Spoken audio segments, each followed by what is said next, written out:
అబ్బా గవర్నర్ అంటే మన సారేనులా మీటింగ్ లో ఎంతమంది లీడర్లు వచ్చినా సారు మాట్లాడిందే తిన్నారైతది. తెలుగు భాషలో ముద్దు ముద్దుగా మాట్లాడతా అంటే ఆహా ఎంత ఇనసొంపుగుంటది. మరి ఇలా ఏం మాట్లాడిండో వినాలే కదా. వినండి. ఒక రోజుకి 25 గంటలు పని చేసే నారా చంద్రబాబు నాయుడు గారు హాగో దెబ్బకు చంద్రాల సార్ కూడా నీళ్లు మింగబట్టే.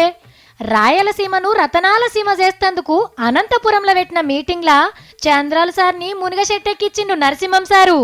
సర్కార్ చేస్తున్న పనులు చూస్తుంటే ఇంకో 6 నెలల్లా అనంతపురం ఎట్లుంటుందో తెలుసునా? ఇది 6 నెలల తర్వాత అనంతపురం పేరుని మార్చి అనంత సంతోషపురం అని పెట్టవాలని నేను అనుకుంటున్నాను. అనంత సంతోషపురం అని జిల్లా పేరు మార్షల్స్ వస్తుందట. అంటే గంత డెవలప్ అవుతుందట. ఇంకా సారు ఇప్పుడు అందరూ ఆంధ్రప్రదేశ్ నుంచి బాకీ జిల్లా నుంచి అనంతపురంకు రావాలి. ఎందుకంటే ఇక్కడ వస్తేనే సంతోషం అని ఇక్కడ రావాలి అందరూ. ఇప్పుడు బతుకు తెరువు కోసం జిల్లాల నుంచి వలసలు పోతురు కదా.